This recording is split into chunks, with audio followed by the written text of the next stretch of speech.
Rebonjour, c'est Didier pour Génie Vidéo et Monkey Player par la même occasion.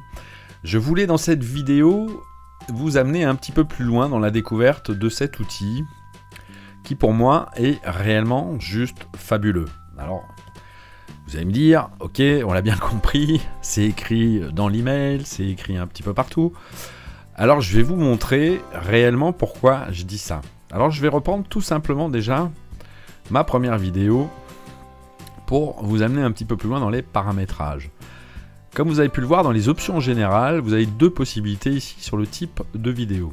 Vous avez YouTube, pour les vidéos que vous avez décidé de mettre à disposition de tout le monde, ou pour des vidéos que d'autres ont décidé de mettre à disposition de tout le monde. Et vous avez donc des fichiers MP4 que vous aurez hébergés sur l'un de vos serveurs parce que vous voulez qu'elles restent privées, ce qui a été mon cas.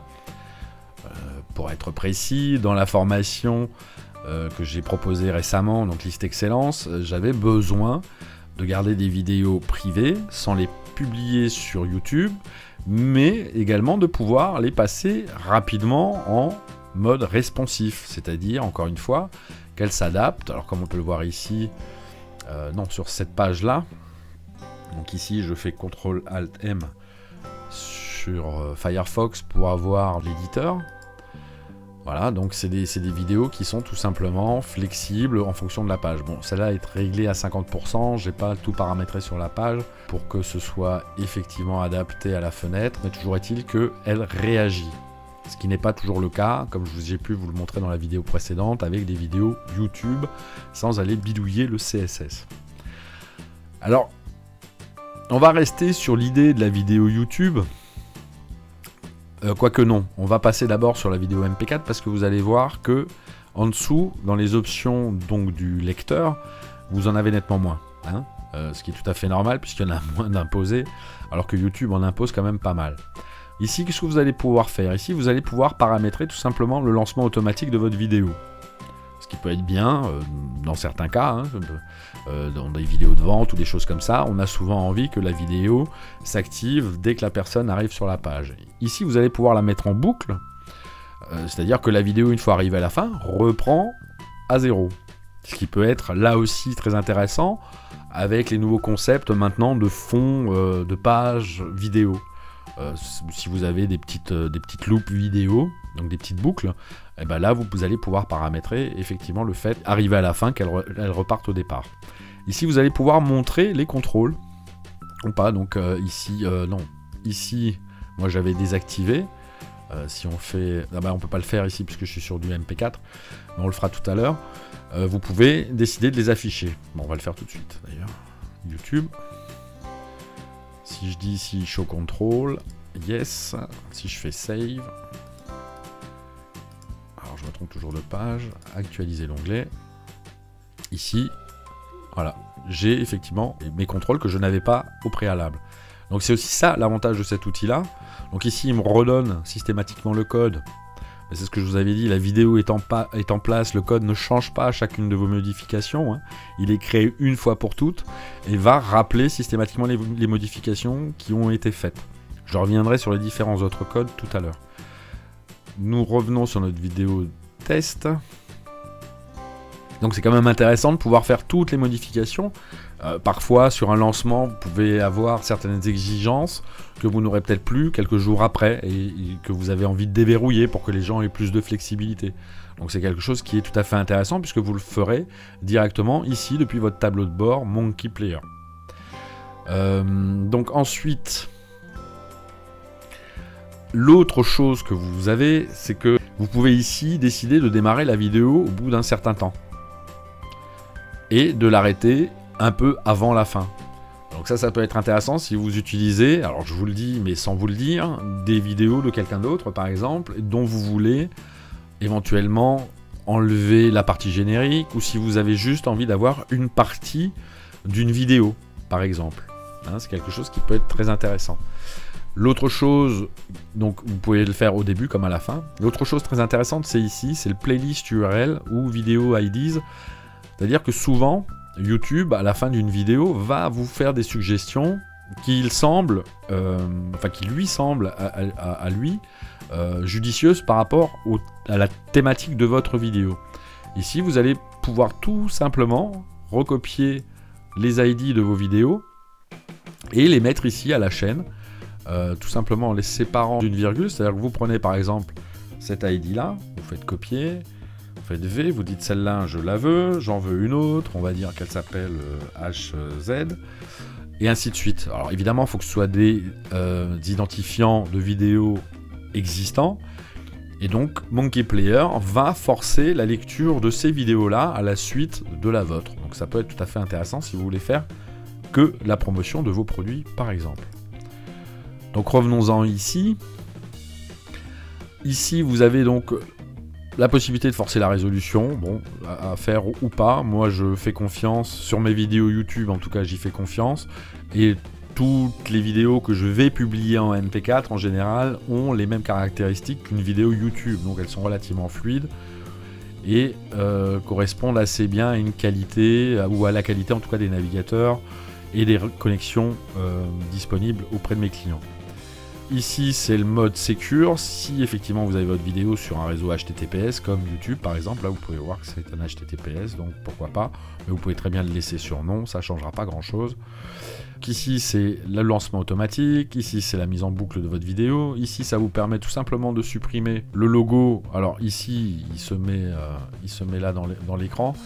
Mais si je dis no et je fais un preview, vous allez voir qu'il se trouve directement dans la barre de menu et n'apparaît plus sur la page. Bon, donc c'est l'un ou l'autre, de toute façon, on n'y changera pas grand chose. Ça, c'est pour les informations de la vidéo. Donc là, pareil, je vous le coche et je vous le remontre. C'est tout simplement que sur ma vidéo, ici, vous avez le titre qui apparaît, le timer qui permet effectivement de la mettre en favori pour la regarder plus tard, et ici, le partage. L'onglet de partage. Donc vous pouvez le mettre ou pas. C'est pareil, c'est un choix, mais c'est quelque chose que vous n'avez pas finalement sur YouTube.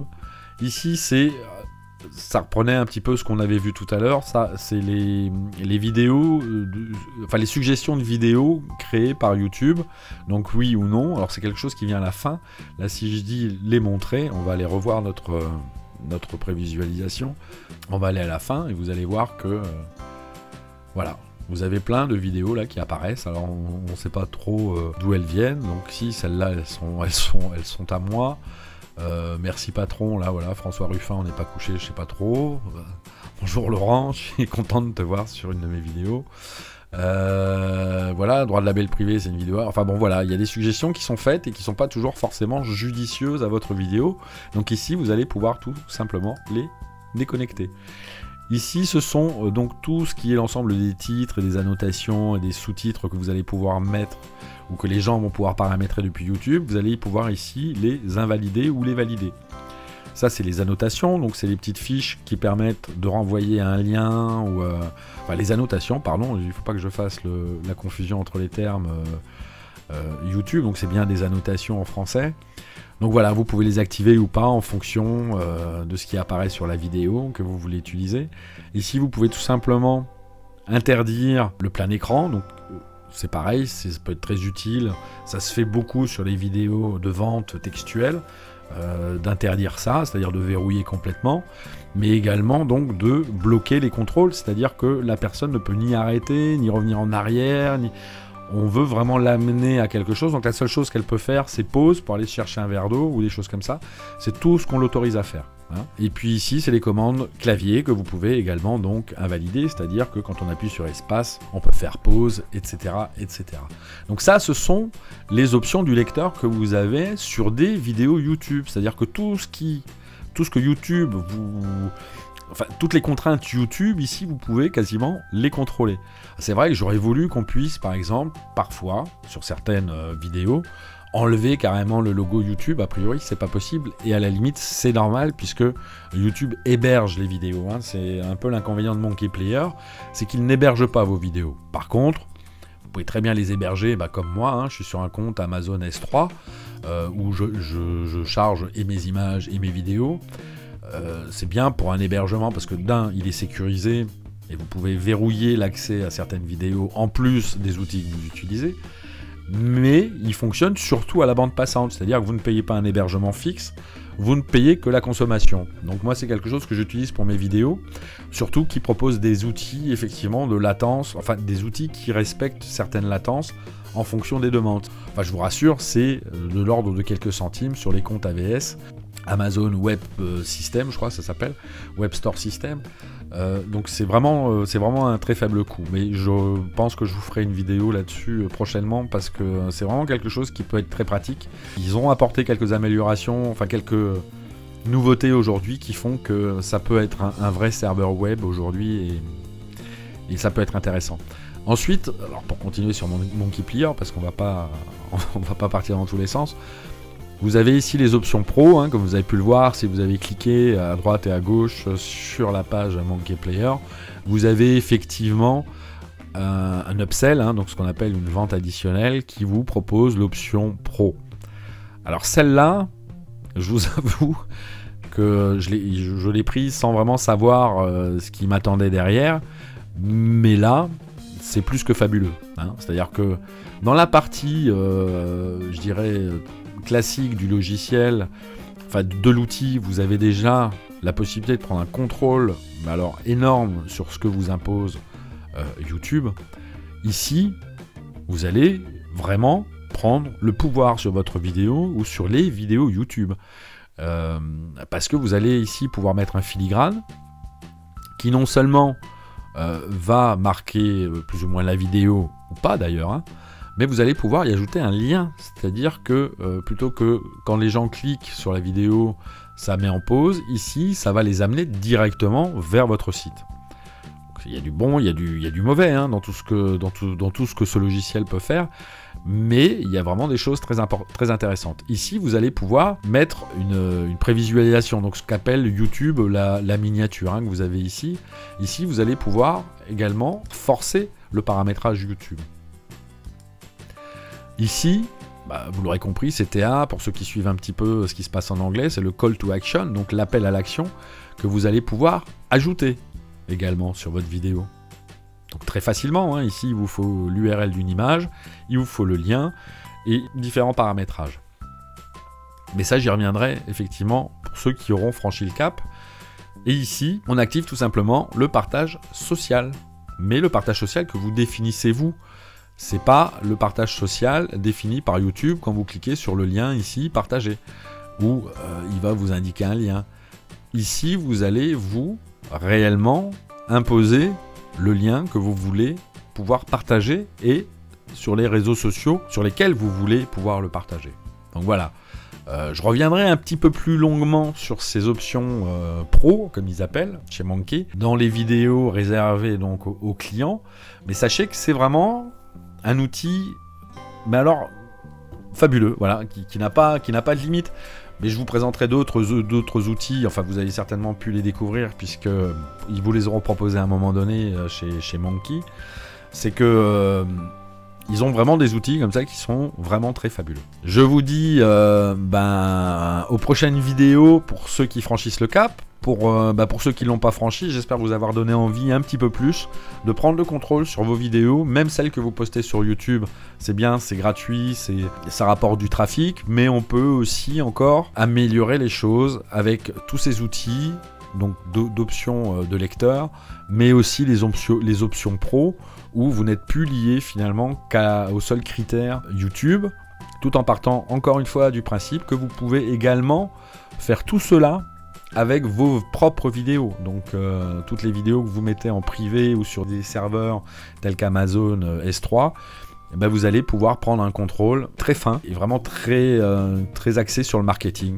Donc c'est vraiment un outil, franchement pour 20 $, j'avoue que moi j'en suis resté sur le cul comme on dit, parce que je cherchais un outil. Alors avant j'utilisais Easy Video Player qui aujourd'hui est devenu Easy Video Suite, qui doit coûter, alors on va regarder ensemble avant de finir, Easy Video Suite, donc le voilà, qui coûte 197 $, quoi. Donc je me dis pour 20 $, je fais la même chose. Bon, il y a une intégration S3, vous téléchargez la vidéo par... attendez. Vous chargez la vidéo via leur logiciel, mais pour la mettre quand même sur Amazon S3, Bon, autant la mettre directement sur Amazon S3. D'ailleurs, j'ai appris avec Easy Video Player que c'était plus simple de le faire directement que de passer par eux. Bon, voilà, vous avez un outil de création de page, mais voilà, vous avez YouTube, vous avez Amazon S3 et vous pouvez faire le même travail très facilement. Et là, seulement pour le coût de 20 $, quoi. Bon, ça va pas durer longtemps puisque Promote Labs, donc les éditeurs de Monkey Player, ont décidé que tôt ou tard, à mon avis, pas très loin parce que ça fait un petit moment que c'est lancé, ils vont passer ça en abonnement mensuel. Donc ce serait dommage de passer à côté parce que vraiment pour 20 $, vous allez avoir toutes les mises à jour. Enfin moi je l'ai vu évoluer là en quelques jours, hein, très rapidement. Donc n'hésitez pas, voilà. Bah, j'espère que cette vidéo vous aura donné envie. Et je vous souhaite une très bonne fin de journée, une très bonne soirée, en fonction de l'heure à laquelle vous écoutez et vous regardez cette vidéo. Merci en tout cas de votre attention.